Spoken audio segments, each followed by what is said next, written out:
हरे कृष्णा। ओम अज्ञानतिमिरन्धस्य ज्ञानञ्जनाशलाकया चक्षुरुन्मिलितं येन तस्मै श्रीगुरुवे नमः।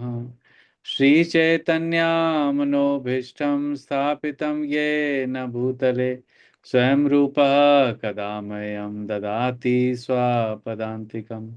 वन्देऽहं श्रीगुरु श्रीयुतापदकमलं श्रीगुरून् वैष्णवांश्च श्रीरूपं साग्रजातं सहगण रघुनाथान्वितं तं सजीवं साद्वैतं सावधूतं परिजनसहितं कृष्ण चैतन्य देवं श्रीराधा कृष्णपादां सहगण ललिता श्री विशाखान्वितांश्च। हे कृष्णा करुणा सिंधु दीनबंधु जगतपते गोपेशा गोपिका कांत राधा कांत नमस्तुते। तप्त कांचन गौरांगी राधे वृंदावनेश्वरी वृषभानुसुते देवी प्रणमामि हरिप्रिये। वाञ्छाकल्पतरुभ्यश्च कृपा सिन्धुभ्येव च पतितानां पावनेभ्यो वैष्णवेभ्यो नमो नमः। श्री कृष्ण चैतन्य प्रभु नित्यानंद श्री अद्वैत गदाधर शिवासादि गौर भक्त वृंद। हरे कृष्णा कृष्ण कृष्ण हरे हरे हरे राम राम राम हरे हरे। नमो विष्णुपदाय कृष्ण पृष्ठाय भूतले श्रीमते भक्ति वेदांत स्वामीति नामिने। नमस्ते सरस्वते देवे गौरवाणी प्रचारिणे निर्विशेषा शून्यवादी पाश्चात्य देशतारिणे। श्रील प्रभुपाद की जय की जय। हरे कृष्णा जी। तो हमने कल का थोड़ा रिकैप कर लें। आप लोगों को थोड़ा याद होगा कल क्या डिस्कस हुआ था। तो लेट्स प्लीज स्टार्ट, उसी से स्टार्ट करते हैं बिफोर आई स्टार्ट प्रेजेंटिंग। क्या पॉइंट्स कल डिस्कस हुए थे? कल जो है फिजिकल वर्ल्ड के बारे में बताया था, 1/4 ऑफ यूनिवर्स। हाँ। परमेश्वर में लीन होना, जो लीन हो जाता है वो ब्रह्म ज्योति में समा जाता है। Very nice. और जो भगवान के साथ आनंद लेना चाहते हैं वो वैकुंठ में जाते हैं। हम्म।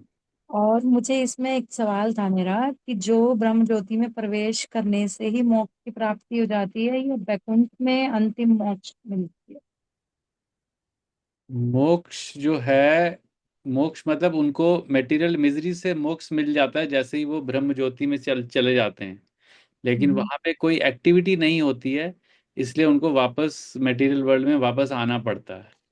और जैसे ही जो व्यक्ति वैकुंठ या गोलोक धाम में चला जाता है तो उसको वहां पे उसको असली मोक्ष की प्राप्ति होती है, मतलब उसको दोबारा उसको फिर मटेरियल वर्ल्ड में आना नहीं पड़ता। हम्म, ठीक है। ऐसा तो आप बोल रहे हो ब्रह्म ज्योति में जो है वहां पे कोई एक्टिविटी मतलब नहीं कुछ, नहीं तो है। वो मोक्ष अगर मिलने के बाद भी वो मोक्ष नहीं है? हाँ, मतलब मोक्ष मिलने के मतलब कल हम एग्जांपल दे रहे थे ना, अगर एक बड़े से घर में हमें रख दिया जाए और खाली हम्म, घर हो तो hmm, we can not enjoy there.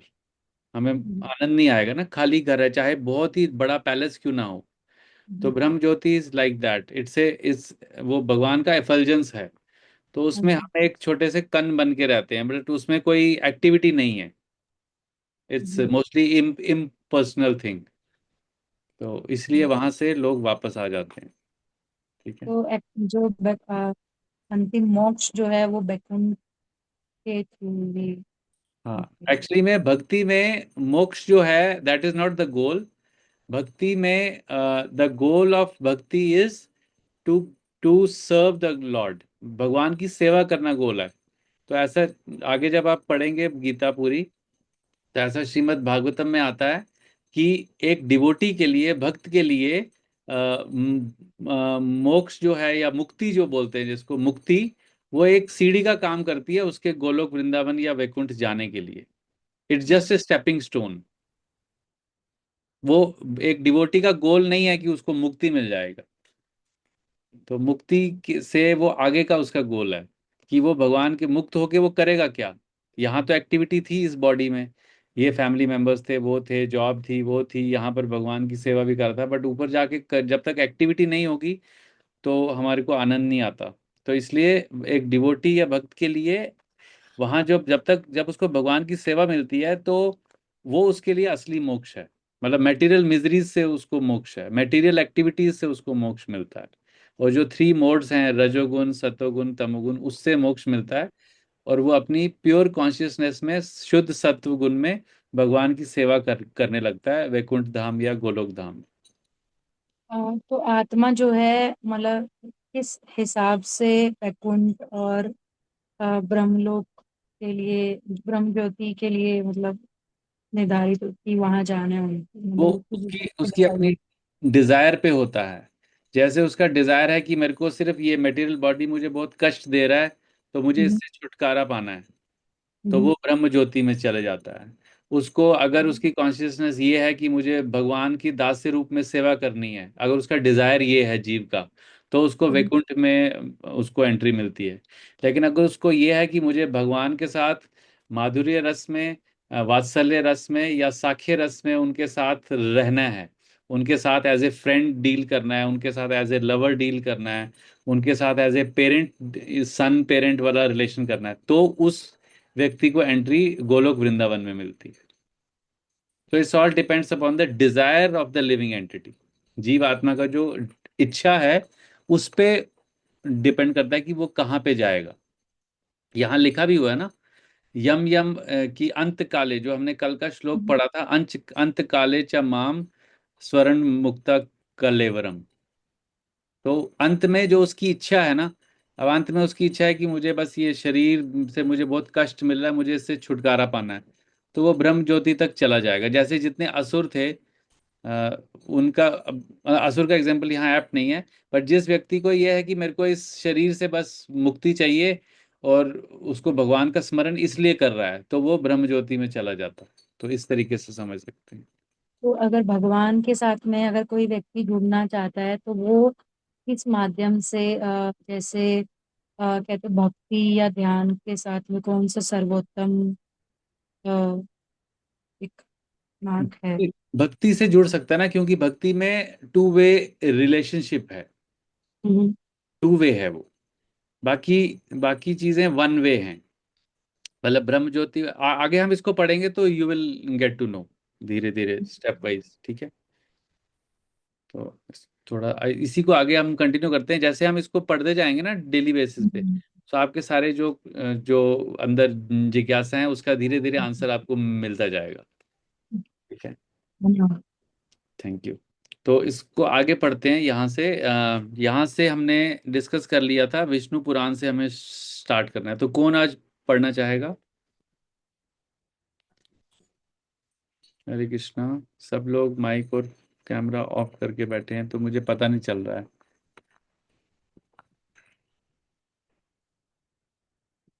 Okay. Vishnu पुराण में भगवान की समग्र शक्तियों का वर्णन हुआ है। विष्णु शक्ति परा प्रोक्ता, क्षेत्रज्ञा, क्षेत्राख्या, तथा परा, अविद्या, कर्म संज्ञा, तृतीया शक्ति रिष्टते। तो परमेश्वर की शक्तियां विविध सता तथा असंख्य हैं, और वह हमारी बुद्धि के परे हैं। लेकिन बड़े बड़े विद्वान मुनि या मुक्त आत्माओं ने इन शक्तियों का अध्ययन करके इन्हें तीन भागों में बांटा है। सारी शक्तियां विष्णु शक्ति हैं, अर्थात वह भगवान विष्णु की विभिन्न शक्तियां हैं। पहली शक्ति परा या आध्यात्मिक है। जीव भी परा शक्ति है, जैसा कि पहले कहा जा चुका है। अन्य शक्तियां या भौतिक शक्तियां तामसी हैं। मृत्यु के समय हम या तो इस संसार की अपरा शक्ति में रहते हैं या फिर आध्यात्मिक जगत की शक्ति में चले जाते हैं। अतएव भगवत गीता में कहा गया है, यम यम वापि स्मरण भावम तजन्ते कलेवरम, तद तम तवे वेति कौन्तेय सदा तद भाव भाविता। अपने इस शरीर को त्यागते समय मनुष्य जिस जिस भाव का स्मरण करता है, वह अगले जन्म में उस भाव को निश्चित रूप से प्राप्त करता है। तो यहाँ भाव का मतलब है नेचर। जीवन में या तो हम भौतिक या आध्यात्मिक शक्ति के विषय में सोचने के आदी हैं। हम अपने विचारों को भौतिक शक्ति से आध्यात्मिक शक्ति में किस प्रकार ले जा सकते हैं। ऐसे बहुत से साहित्य हैं, यथा समाचार पत्र, पत्रिकाएं, उपन्यास आदि, जो हमारे विचारों को भौतिक शक्ति से भर देते हैं। इस समय हमें ऐसे साहित्य में लगे अपने चिंतन को वैदिक साहित्य की ओर मोड़ना है। अतएव महर्षियों ने अनेक वैदिक ग्रंथ लिखे हैं, यथा पुराण। ये पुराण काल्पनिक नहीं है, अपितु ऐतिहासिक लेख हैं। चैतन्य चरितमृत में मध्य लीला निम्नलिखित कथन है: माया मुग्ध जीवेरे नाही स्वतः कृष्ण ज्ञान, जीवेरे कृपा कैला कृष्ण वेद पुराण। तो लिखा है कि भुलक्कड़ जीव जीव या बद्ध जीवों ने परमेश्वर के साथ अपने संबंध को भुला दिया है और वह सब भौतिक कार्यों के विषय में सोचने में मग्न रहते हैं। इनकी चिंतन शक्ति को आध्यात्मिक आकाश की ओर मोड़ने के लिए ही कृष्ण द्वैपायन व्यास ने प्रचुर वैदिक साहित्य प्रदान किया है। सर्वप्रथम उन्होंने वेद के 4 विभाग किए, फिर उन्होंने उनकी व्याख्या पुराणों में की और अल्पज्ञों के लिए उन्होंने महाभारत की रचना की। महाभारत में ही भगवत गीता दी गई है। तत्पश्चात वैदिक साहित्य का सार वेदांत सूत्र में दिया गया है और भावी पथ प्रदर्शक के लिए उन्होंने वेदांत सूत्र का सहज भाष्य भी दिया, जो कि श्रीमद् भागवतम कहलाता है। हमें इन वैदिक ग्रंथों के अध्ययन से अपना चित्त लगाना चाहिए। जिस प्रकार भौतिकवादी लोग नाना प्रकार के समाचार पत्र, पत्रिकाएं तथा अन्य संसारी साहित्य को पढ़ने में ध्यान लगाते हैं, उसी तरह हमें भी व्यासदेव द्वारा प्रदत्त साहित्य के अध्ययन में ध्यान लगाना चाहिए। इस प्रकार हम मृत्यु के समय परमेश्वर का स्मरण कर सकेंगे। भगवान द्वारा सुझाया गया यही एकमात्र उपाय है और वह इसके फल की गारंटी देते हैं, इसमें कोई संदेह नहीं है। तो क्या समझ आता है इसमें, जो अभी हमने पढ़ा और आपने सुना?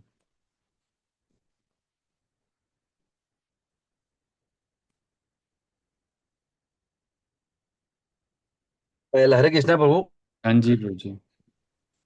मुझे तो पॉइंट लग रहा है प्रभु जी कि आप भौतिक दृष्टिकोण से जो भी आप पुस्तकाएं, जो भी पुस्तक पढ़ते हो, आप बुक्स जो भी अध्ययन करते हो, वो सब आपको घुमाने का या मतलब क्या उसे बोलते हैं, कल्टीवेट करने की कोशिश करते हैं। तो आपको स्पिरिचुअल बुक्स वगैरह जो है, जो लिखी हुई हैं, ये सब पढ़नी चाहिए, खासकर गीताज वगैरह, जिससे कि आप आगे किसी को रास्ता दिखा सको। That like.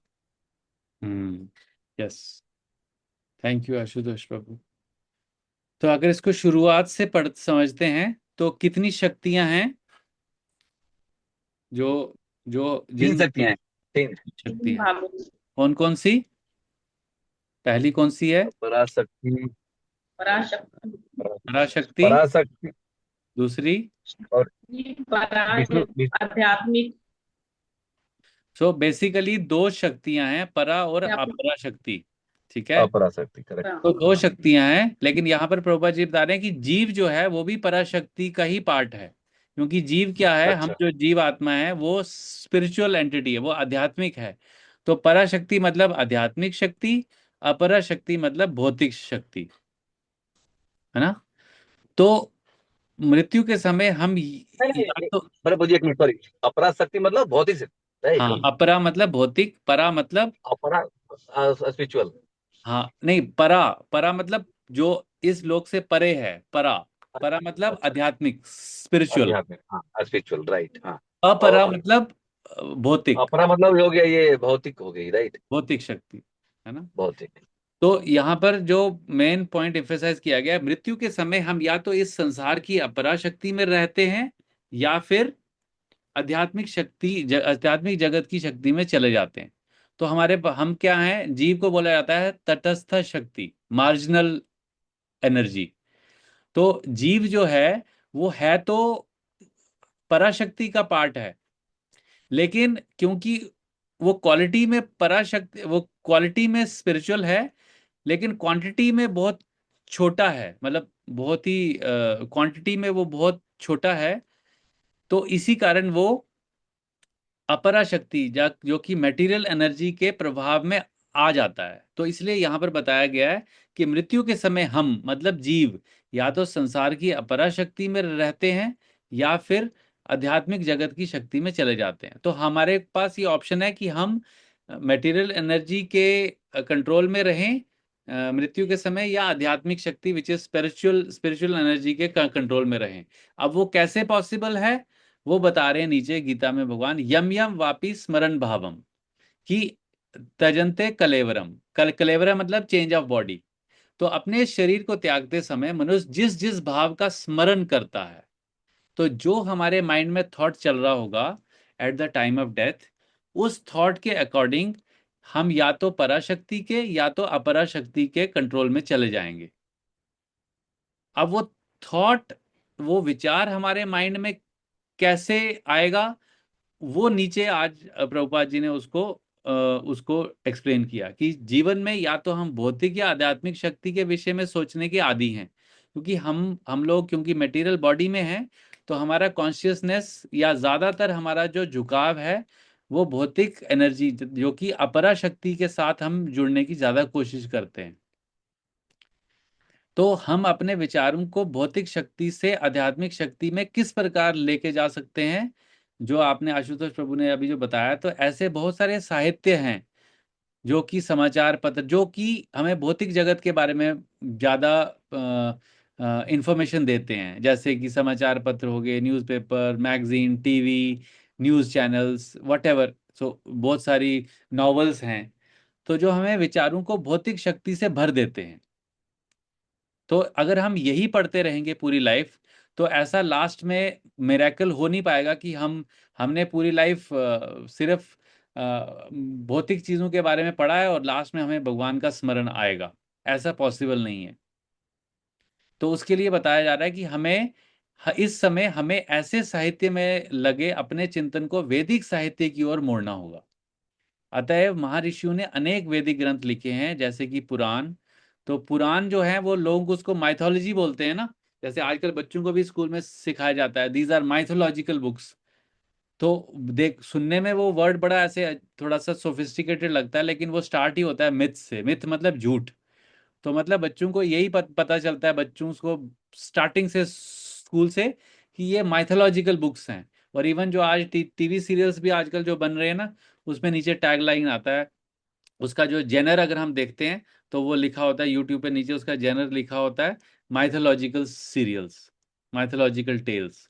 तो ये माइथोलॉजी नहीं है, ये क्या है, पुराण है। मतलब पुराण मतलब पहले ऐसा हुआ है, जैसे बोलते हैं ना इतिहास, मतलब इतिहास का मतलब हुआ ऐसा पहले हुआ है, तो हम उसको पढ़ रहे हैं। तो ऐतिहासिक लेख हैं ये, दीज आर हिस्टोरिकल टेक्स्ट्स। यहां तक क्लियर है? हाँ जी प्रभु जी। है ना? तो अभी अ, नीचे फिर चैतन्य चरितमृत का रेफरेंस दे रहे हैं कि वहां पे कृष्णदास कविराज गोस्वामी बताते हैं, माया मुग्ध जीवेर नाही स्वतः कृष्ण ज्ञान, कि जो व्यक्ति, जो जीव माया से मुग्ध है, मतलब माया मतलब मटेरियल एनर्जी, भौतिक एनर्जी जो है, उसको उसको बोला जाता है महामाया। तो माया मुग्ध जीवेर ना ही स्वतः कृष्ण ज्ञान, उसको खुद से कभी कृष्ण भगवान का ज्ञान नहीं आता। जीवेर कृपा केला कृष्ण वेद पुराण, तो इसलिए जीवों पे कृपा करने के लिए भगवान कृष्ण ने वेद पुराणों की रचना की। अब भगवान कृष्ण ने कैसे की, तो आगे उसके बारे में बता रहे हैं कि भुलक्कड़ जीवों, मतलब हम जैसे भुलक्कड़ जीव या बद्ध जीवों के ने परमेश्वर के साथ अपने संबंध को भुला दिया है, और वह सब भौतिक कार्यों के विषय में सोचने में मग्न रहते हैं। तो हम सब की कंडीशन के बारे में यहाँ लिखा है। इनकी चिंतन शक्ति को आध्यात्मिक आकाश की ओर मोड़ने के लिए ही कृष्ण देवप्यान व्यास देव, तो कृष्ण, ये जो कृष्ण देवप्यान है, ये व्यास देव जो है वो भगवान कृष्ण के ही लिटरेरी अवतार हैं। मतलब भगवान कृष्ण ने खुद एक अवतार लिया व्यास देव का, कि मैं ग्रंथ लिखूंगा, जो जो मैंने नॉलेज डिस्ट्रीब्यूट की है, अब लोगों को वो याद तो रहती नहीं है, तो अब मुझे उसको लिखना पड़ेगा। तो भगवान खुद ही, because he is so merciful, बहुत ही कृपालु हैं, तो वो पता है कि अब लोग याद रख नहीं पाएंगे। पहले लोग श्लोक सुनते थे, गुरु श्लोक बताते थे, नॉलेज देते थे, और शिष्य को याद रहता था हमेशा पूरी लाइफ। लेकिन अब वैसा है नहीं, हमें हमने परसों नाश्ते में क्या खाया था हमें वो भी याद नहीं है। तो इसलिए कृष्णा को पता है कि ये अभी ऐसा टाइम आ गया है, तो उन्होंने कृष्ण देवयान व्यास जी के रूप में अवतार लिया और फिर उनने प्रचुर वैदिक साहित्य प्रदान किया। और वो कैसे किया कि पहले जितना एक वेद था उसको 4 वेदों में डिवाइड किया, फिर उन्होंने उनकी व्याख्या, वेदों की व्याख्या पुराणों में की, और फिर उसके बाद भी पुराण पुराण भी जिसको समझ नहीं आएंगे, मतलब बहुत ही अल्पज्ञ लोग जो कि बहुत ही इंटेलिजेंट पीपल हैं, जो कि बहुत ही मंद बुद्धि हैं, उन्होंने महाभारत की रचना की। तो भगवत महाभारत में ही भगवत गीता आती है। ठीक है। इसके बाद तत्पश्चात साहित्य का सार वेदांत सूत्र में दिया। बोले ठीक है, आप ये सारे पुराण महाभारत भी पढ़ नहीं पाओगे तो वेदांत सूत्र दे दिए। जैसे तो उसके बाद बोले कि वेदांत सूत्र को भी अगर समझ नहीं आएगा तो वेदांत सूत्र का सहज भाष्य भी दिया। मतलब वेदांत सूत्र को समझने के लिए जो हम श्रीमद् भागवतम मंदिर में पढ़ते हैं सुबह 8 o'clock डेली, तो वो श्रीमद् भागवतम दिया। जो सब लोग भागवत करते हैं ना, कथा जो 7 दिन का कथा होता है, वो श्रीमद् भागवतम से होता है। तो ये वेदांत सूत्र का भाष्य है। सो हमें इन वैदिक ग्रंथों के अध्ययन में अपना चित्त लगाना चाहिए, ये पर्पस है। ये सब इतने सारे जो हमारे पास शास्त्र हैं, उसका ये मतलब नहीं कि हमारे घर में हैं तो हमने उसको लाल कपड़े में बांध के रख दिया और पुश्तैनी तरीके से उसकी पूजा कर रहे हैं। वो हमें अध्ययन करने के लिए भगवान ने दिए हैं। तो जिस प्रकार भौतिक लोग नाना प्रकार के समाचार पत्र, पत्रिकाएं, और आजकल तो टीवी, उस समय जब प्रभुपाद जी ने ये लिखा था तब ज़्यादा टीवी इतना नहीं था और बहुत सारे नेटफ्लिक्स और ये सब नहीं था। तो आज की डेट में जो हम अपना टाइम सारा स्पेंड करते हैं किसमें, टीवी में, मोबाइल में, रील्स में रील्स में, उसके बाद शॉर्ट्स ऑल में, nonsense, all all nonsense. All nonsense में, उसको क्या बोला है, इन वेदों के अध्ययन में अपना चित्त लगाना चाहिए। तो जिस प्रकार भौतिकवादी लोग नाना प्रकार के समाचार पत्र, पत्रिकाएं, अन्य संसारी साहित्य को पढ़ने में ध्यान लगाते हैं, उसी तरह हमें भी व्यासदेव द्वारा प्रदत्त साहित्य के अध्ययन में ध्यान लगाना चाहिए। तो इससे होगा क्या, अब हम कोई चीज़ बिना बेनिफिट के तो करेंगे नहीं, क्योंकि हम कलयुग के लोग हैं, हमें हर चीज़ में फायदा चाहिए। तो इस प्रकार हम मृत्यु के समय परमेश्वर का स्मरण कर सकेंगे। अदरवाइज क्या होगा, हम जो हमने पूरी लाइफ पेपरों में पढ़ा होगा, न्यूज़पेपर में, टीवी में, सीरियल्स में, मूवीज में, वही हमें याद आएगा लास्ट में। और फिर हमें वो दोबारा यहाँ बर्थ लेना पड़ेगा। फिर अगले जन्म में लोग हीरो हीरोइन बन जाएंगे। फिर अगले हीरो इससे हीरोइन कोई तो याद है? हीरो हीरोइन तब बनेंगे जब बहुत अच्छे कर्म किए होंगे, क्योंकि उनको उनको बहुत ऐश्वर्य मिलता है। तो ऐसा भी हो सकता है कि हीरो हीरोइन बन जाए, ऐसा भी हो सकता है कि हीरो हीरोइन के घर का कुत्ता भी बन बन सकते हैं। अच्छा, फिल्मों में कुछ कुत्ता भी। भी तो दिखता है, सही हाँ, बात है। आजकल सारे जो बड़े लोग हैं वो अपने घरों में कुत्ते तो रखते ही हैं। कुत्ते रखते ही। तो सही बात। भगवान द्वारा सुझाया गया यही एकमात्र उपाय है, और वह इसके फल की गारंटी देते हैं, इसमें कोई संदेह नहीं है। तो अगर हमें ये मेक श्योर करना है कि हमें लास्ट में भगवान का स्मरण हो, तो उसकी तैयारी हमें आज से और अभी से शुरू करनी होगी। करनी पड़ेगी, अदरवाइज कोई ऑप्शन चांस नहीं है। अदरवाइज हम बोलेंगे कि जी नहीं है। हम पूरी लाइफ यही करते रहेंगे जो हम कर रहे हैं, और लास्ट में एकदम मिरेकल होगा और भगवान हमारे स्मरण में आ जाएंगे और हम सीधे यहाँ से बोला गोलोक चले जाएंगे। वृंदावन या वैकुंठ चले जाएंगे। That will never happen. तो प्रभुपाद जी बहुत क्लियर बताते हैं, बहुत ही क्लियर, डायरेक्ट, कोई डिप्लोमेसी नहीं, कोई मक्खन नहीं लगाना, ऐसा ही बताया है। इसीलिए इसीलिए प्रभुपाद जी ने सबको बोला है, प्रभु जी इसमें एक लाइन ऐड करना है कि आपको अगर कुछ समझ में नहीं आया ना, डीपली सीरियस होके प्रभुपाद जी का बुक पढ़ो। हाँ, यस, उसमें हर चीज है, या तो उनका लेक्चर सुनो या तो आप बुक पढ़ो। तो एग्जैक्टली। आपको बहुत कुछ समझ में आएगा, बहुत कुछ समझ में आएगा। भगवत गीता तो पढ़ के ज्यादा समझ में नहीं आया ना, लेकिन उनके बुक्स बहुत सारे और जो छोटे छोटे बुक्स हैं उसमें बहुत चीजें क्लियर होती हैं। कंटेंट तो भगवत गीता के ही हैं सारे, बट हाँ, क्लियर होते हैं। यस, थैंक यू आशुतोष प्रभु। आपने मतलब ये जब कोई पढ़ता है ना उसको तब ये भाव आता है, तब वो इतना फेथ से बोल पाता है। क्योंकि आप सब में से काफी लोगों ने सारी छोटी बुक्स भी पढ़ी हैं, तो कितना एग्जाम्पल दे दे के प्रभुपाद जी उसको एक्सप्लेन करते हैं। अब गीता हमें वैसे श्लोक पढ़ेंगे तो समझ नहीं आएगी, खाली श्लोक पढ़ेंगे, लेकिन जब तक उसका मीनिंग, उसका एक्सप्लेनेशन नहीं होगा, तब तक हम उसको समझ नहीं पाते।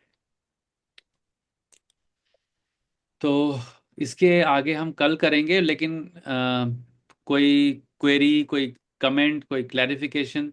काफी लोग हैं हमारे साथ आज। Hare Krishna. Open for discussion.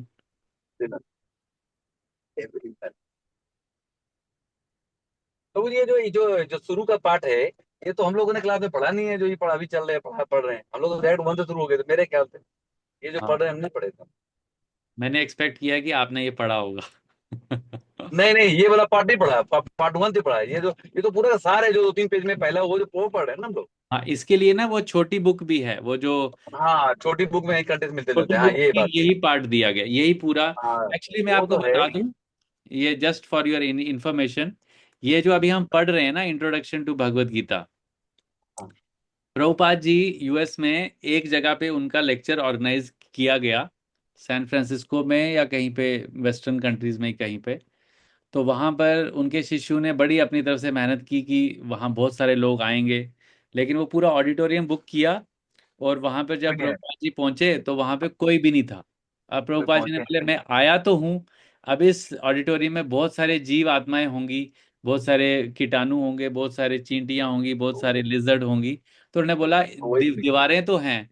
तो उन्होंने वहां पर खाली, सिर्फ खाली ऑडिटोरियम में वहां पर लेक्चर दिया। मतलब ही लेक्चर टू द 4 वॉल्स को उन्होंने लेक्चर दिया, और उन्हें उस लेक्चर को रिकॉर्ड किया। तो जो आज हम पढ़ रहे हैं, ये वही लेक्चर है जो प्रभुपाद जी ने उस ऑडिटोरियम में खाली दीवारों को दिया, उसको इंट्रोडक्शन टू भगवत गीता में डाला गया। अरे, तो बहुत इंपॉर्टेंट है ये तो। Yes, very very. और कोई वो आगे छोटी छोटी बुक में पढ़ रहे हैं ना, कहीं कहीं पढ़ रहे हैं तो कंटेंट बहुत सारे मिलते जुलते हैं, ऑलमोस्ट वही कंटेंट सारे। वो लेक्चर ही हैं सारे। वो लेक्चर ही हैं जितनी हमने सारे, हाँ। छोटी बुक्स पढ़ी हैं वो सब लेक्चर्स ही हैं। सब लेक्चर ही। यस। ये चीज तो और है। कोई, किसी का कोई पॉइंट? अनम्यूट कर सकते हैं आप, आपके हाथ में माइक का बटन होगा। ठीक है। पॉइंट मैं ऐड करूंगा प्रभु जी। जी। ये 4 दिन में मैंने ऑफिस में बैठे बैठे 4 भगवत गीता देखी पड़ी। हरी वो। और अब मैं सोच रहा हूँ कि कार्टून, घर में मेरा स्टॉक खत्म हो गया। अब मुझे कार्टून लेके रखना पड़ेगा। गाड़ी में 2-3 पड़े होते हैं, अब सारा स्टॉक मेरा खत्म। नहीं, अच्छी अच्छी डेली बात। एक सोच रहा हूँ कि इधर उधर कहाँ से 2 दिन में एक दे दें कहीं किसी। अब देखो फ्री ना, वाला कोई नहीं है, फ्री वाला कोई नहीं है, सब पैसे वाला। कोई कोई पढ़ेगा तो उसको उसको उसके लिए कितना अच्छा है ना। और कभी ना स्पेशल कभी इंस्ट्रक्शन उसको साथ ले। में है कि इसको लाल कपड़े में लपेट के रखना नहीं। हाँ, लाल कपड़े में नहीं लपेट के रखना चाहिए। जब नहीं पढ़ रहे हैं तब अच्छी जगह रख सकते हैं। यस, साक्षी नहीं, तो माता। आप पढ़िए, कोई भी हाल में प्रभु नहीं जी, समझ में आए चाहे नहीं आए, पढ़िए। एक पेज डेली पढ़िए। जी जी माँ, जी जी। प्रभु जी, संडे का क्या स्केड्यूल होता है इस्कॉन टेम्पल में, अगर हम आए तो? हम हाँ, मॉर्निंग का। संडे को हम मोस्टली, बेसिकली ऑल संडेज को हम लोग 10:30 मिलते हैं। मतलब सुबह सब मॉर्निंग प्रोग्राम में आते हैं, जैसे काफ़ी डिवोटीज मंगल आरती में आते हैं। यहाँ पे वो जो हमारा टेंपल का ऑफलाइन ग्रुप है। और फिर हम मतलब बेसिकली 10:30 से हमारा भगवत गीता का डिस्कशन शुरू होता है, विद सम भजन हम स्टार्ट करते हैं। एंड और 12:30। उसके बाद फिर हम भगवत गीता के, अभी हम 4th चैप्टर हमने स्टार्ट किया है। तो हम 4th चैप्टर का अभी 2nd या 3rd वर्स कर रहे हैं। तो फिर हम उस डिस्कशन को कंटिन्यू करते हैं। उसमें 1.5, ऑलमोस्ट 1.5 आवर जाता है। और वो एक डिस्कशन टाइप का होता है। हम मतलब श्लोक पढ़ते हैं उसको, फिर उसका परपोर्ट पढ़ते हैं, मीनिंग पढ़ते हैं, फिर उसको डिस्कस करते हैं कि how to implement in our day to day life, practical life. तो इस्कॉन में जो है, आप बोल रहे हो फोर्थ वाला चैप्टर स्टार्ट हुआ है अभी, जैसे हम ये कर रहे हैं, ये इंट्रोडक्शन ही है, स्टार्ट हुआ, राइट? अभी इंट्रोडक्शन है। ठीक तो है। हाँ, तो यहाँ पे तो हम अभी, क्योंकि ये ऑनलाइन वाला हमारा 2020 से शुरू हुआ था, तो हमने छोटी बुक जी, सारी अभी फिनिश कर दी थी, मतलब पढ़ ठीक ली है। थी। तो फिर अभी हम भगवत गीता तक पहुंचे हैं। लेकिन जो टेम्पल वाला हमारा ग्रुप है, उसमें हमने भक्ति विक्षा एक पूरा 64 वीक्स का कोर्स किया। फिर भगवत गीता, भक्ति विक्षा फिनिश हुआ हमारा, उसको 2 ढाई 3 साल लगे, क्योंकि वो भी कोविड टाइम में था। तो उसके बाद फिर हमने 1.5 ईयर से हमने भगवत गीता शुरू की है। तो उसमें भी हम 2 या 3 श्लोक पर वीक करते हैं। तो उसमें क्योंकि उसको डिस्कशन करने में टाइम जाता है। तो उसमें हम मतलब आ सकते हैं ऐसे yes yes, definitely you are all welcome. 10:30 और संडे। हाँ 10:30। तो वो ग्रुप में वो आप योगेश प्रभु से बात कर लेना। वो टेम्पल वाला जो ग्रुप है उसमें आपको ऐड कर लेंगे, उसी में इन्फॉर्मेशन आता है। कभी क्या होता है कि अगर मुझे सुबह कहीं पे मेरा कुछ कमिटमेंट कहीं और है, कभी पर्सनल कभी ऑफिशियल कभी कुछ, तो फिर अकॉर्डिंगली उसमें टाइम आ जाता है तो कि हम कब मिल रहे हैं। तो मतलब कभी हम लेकिन मोस्टली क्लास होता ही है। हाँ होता है क्लास, मोस्टली होता है। 99% संडे को क्लास होता ही है, 1% बच्चे कुछ दो हाँ तीन महीने में क्लास संडे एवरी ज्यादातर क्लास संडे होते ही। क्लास होगा ही, मतलब टेन हाँ थर्टी से वो हाँ होता हाँ। ही है 12। संडे को। ठीक जी एवरी संडे 10:30 को मॉर्निंग में होता है। अगर कभी टाइम चेंज होता है तो वो हम कम्युनिकेट कर देते हैं 1 या 2 दिन पहले। है। ये जो बादशाहपुर वाले जो हाँ इस्कॉन टेम्पल बादशाहपुर वाला डिस्काउंट है। ठीक है, धन्यवाद। ठीक है चलो थैंक मुझे ग्रुप ये में ऐड कर तो दीजिएगा। कुछ भी हाँ जी है माता जी हाँ जी प्रभु। ठीक है ठीक है, तो इसके आगे हम कल कंटिन्यू करेंगे। Hare Krishna. Thank you so much everyone. Hari बोल।